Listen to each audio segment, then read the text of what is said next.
Okay, now I'm going to explain you the wall constructions in our editor. It's a very powerful tool to easily create houses. So let me open the root templates and I can filter them on tiles, and I'm going to position a house in the world. So first you see the end piece of the wall, and if you see a W, that means it's part of the wall construction. So I can just click it. If I click this button here, edit wall, I click it again, and I can drag it out, and you have a wall.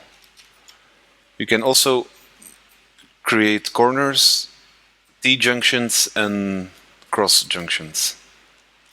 It's an easy way to create a house. So I'm just going to create one.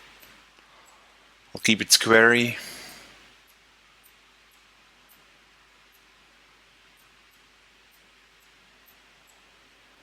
So you see, it's really easy to use. But it's still looking ugly because all the walls have different textures. So what you can do is click a piece and press Ctrl and scroll through with the mouse wheel, and then you get all the variations of that tile piece. You can also flip wall, and then rotate the mouse wheel until all the pieces are positioned correctly. Seems to be a problem here. The thing is that this system is still in development, so sometimes strange things happen, but usually this works. So if you have a problem, you can easily just delete the end piece and try again. Seems to work fine. Okay, what you also can do is, a tile always exists out of double tiles or single tiles like this. This is double, this is single. You can say split wall piece, and then you get singles. If you then combine them, merge wall piece, you get a big one. This is important to drag walls from the out of the wall, because if you have a single wall, there's no way you're gonna get pull a wall out of these two. So you have to split wall piece, merge wall piece, and drag it out. You can also create a door easily by clicking on a single thing, create door. Or if you press a double one, you can also create door and have a variation of that.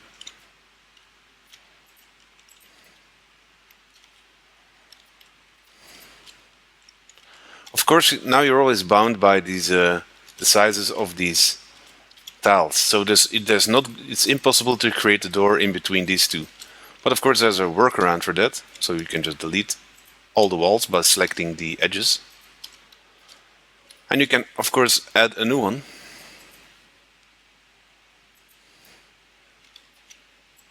Drag it out.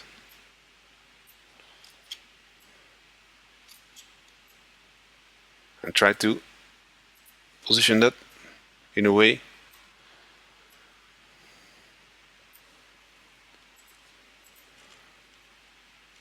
And now you can easily create a door here. It's a bit of a workaround, but we're still figuring out how we can solve all these problems. By adding more pieces, of course. This looks okay.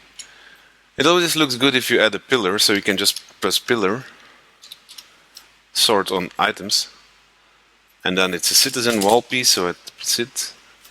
And I can place down the wall, the pillar, and then I can position it on the wall.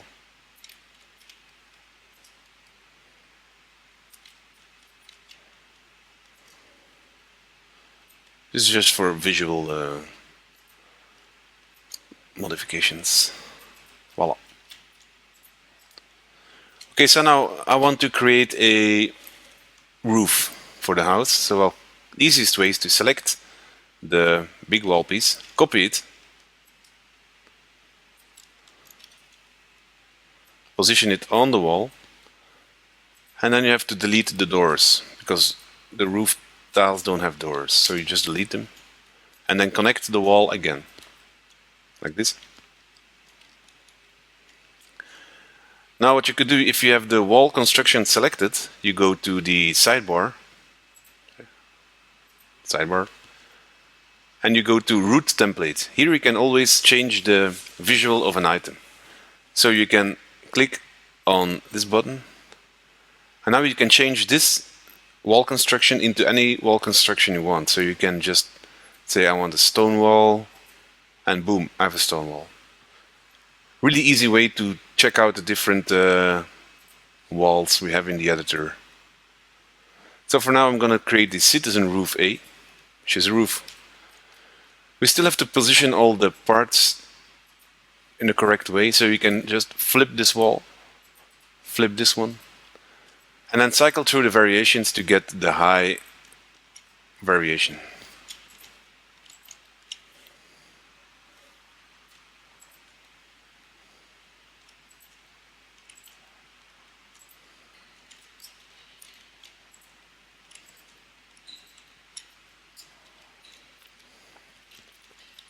Now we still need to close the roof, and then it's also easily done. You go to the Roof Material Resource ID, you just click this button, open the Resource Manager, which is minimized. You look for the roof, just in the main, and you look for material, you just type roof, and you look at the whole game. And then you know I need the citizen roof close A here, and I'll pin. This pin button is important because the properties will change if it's unpinned. And I have the properties of the material, but I want to keep the properties of the wall construction. So I keep this one. I'll click on the roof. It's this one. Select the roof. And then I can apply the material ID by clicking the roof material and assigning it to the slot. Voila. So now we have this material in place. It seems like the wrong material, but you get the idea. So I do the roof enabled, and it creates geometry for this roof. I still have to set the height, and I put it to 5.2.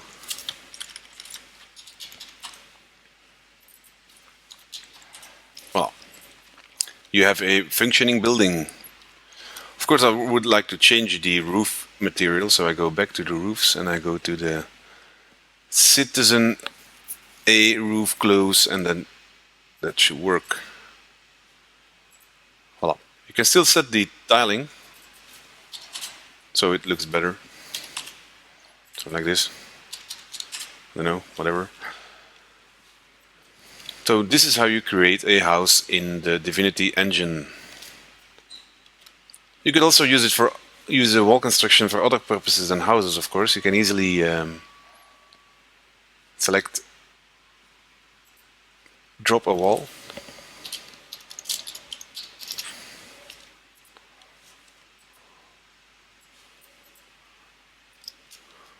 Drag it out.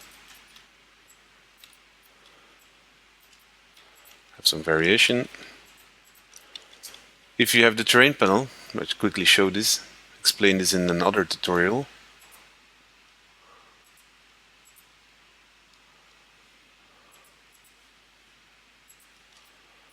But it's not only used for houses. You can just create this for a wall just somewhere in landscape. And then if you add some objects on top of it,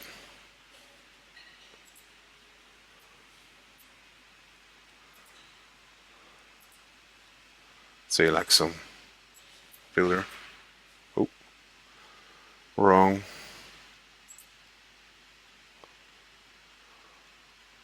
Get a stone wall pillar, and I get all the pillars. I just do like place this one. So then you can start creating ruins the way you want it. You could also easily copy them. So you just press Shift, move, copy the wall piece, adjust it, and you can also make variations.